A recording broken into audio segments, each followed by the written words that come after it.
കുട്ടിക്കാലം മുതൽ നമ്മൾ കേട്ട മുഹിയുദ്ദീൻ ഷെയ്ഖ് റളിയല്ലാഹു അൻഹുവിൻ്റെ ദർഗയാണിത്. ഇറാഖിലെ ബഗ്ദാദിലെ ജീലാൻ മസ്ജിദിൻ്റെ അകത്താണ് ഈ ദർഗ സ്ഥിതി ചെയ്യുന്നത്. ഫോട്ടോകളിലൊക്കെ നമ്മൾ കണ്ട ഒരു കുബ്ബയുണ്ട്, ഒരു നീലയും മഞ്ഞയും വെള്ളയും ഒക്കെ കളറുകൾ കലർന്ന മനോഹരമായ ഒരു കുബ്ബ.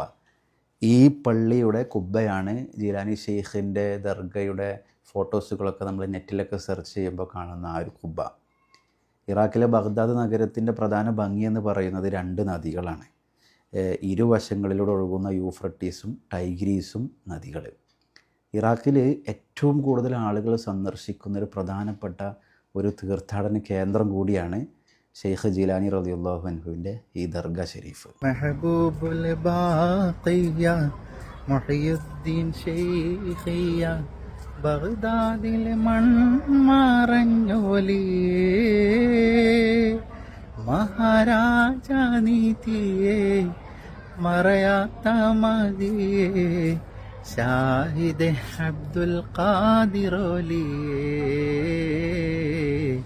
ഷാഹിദ് അബ്ദുൽ ഖാദിറോലിയേ. ബഗ്ദാദ് പട്ടണത്തിൻ്റെ ഹൃദയഭാഗത്ത് ബാബു ഷെയ്ഖ് എന്ന് പറയുന്ന ഒരു മഹല്ലിലാണ്, ഒരു സ്ഥലത്താണ് ഈ പള്ളി സ്ഥിതി ചെയ്യുന്നത്. പള്ളിയുടെ ഒരു രൂപം, അതുപോലെ ഡിസൈനിലുള്ള വെള്ളയും മഞ്ഞയും കളറുകൾ കലർന്ന ആ ഒരു ചിത്രപ്പണികൾ, മതിൽക്കെട്ടുകൾ, അവിടുത്തെ രാത്രിയിൽ പ്രകാശിക്കുന്ന ലൈറ്റുകൾ, ഇതൊക്കെ ഇവിടെ വരുന്ന ആളുകളെ ഏറ്റവും കൂടുതൽ ആകർഷിക്കുന്ന ഓരോ കാര്യങ്ങളാണ്. വാതിലൊക്കെ കണ്ടില്ലേ, നല്ല വലിയ വാതിലാണ് ഈ പള്ളിയുടെ കോമ്പൗണ്ടിലേക്ക് കിടക്കുന്ന ഒരു വാതിൽ. അതുപോലെ അവിടെയുള്ള മതിൽക്കെട്ടുകളും അങ്ങനെ തന്നെയാണ്.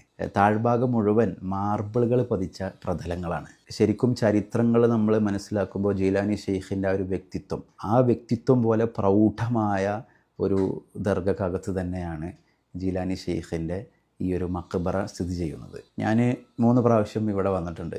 3 സമയങ്ങളിലും വ്യത്യസ്തമായ അനുഭവങ്ങളായിരുന്നു. ഈ ജീലാനി ഷെയ്ഖിൻ്റെ ദർഗക്കകത്ത് ഈ ഖബറിനോട് ചുറ്റുഭാഗത്തും നല്ല സ്റ്റീലിൻ്റെ ഒരു ആവരണം ചെയ്തിട്ടുണ്ട്. ആ ആവരണത്തിൽ ലോകത്തുള്ള മിക്ക രാജ്യങ്ങളിലെയും കറൻസികൾ നമുക്ക് കാണാൻ പറ്റും. അത് ആ രാജ്യത്ത് നിന്നും സന്ദർശിക്കാൻ വരുന്ന ആളുകൾ കാണിക്ക വെക്കുന്നതാണ്. അതൊരു അത്ഭുതകരമായൊരു കാഴ്ചയാണ്.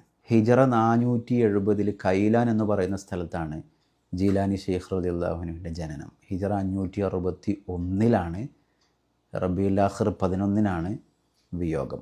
നമ്മുടെ ഇറാഖ് യാത്രയിൽ ജോയിൻ ചെയ്യാൻ താല്പര്യമുള്ള ആളുകളുണ്ടെങ്കിൽ ഞാൻ സ്ക്രീനിൽ കാണിച്ച നമ്പറിൽ ബന്ധപ്പെടുക.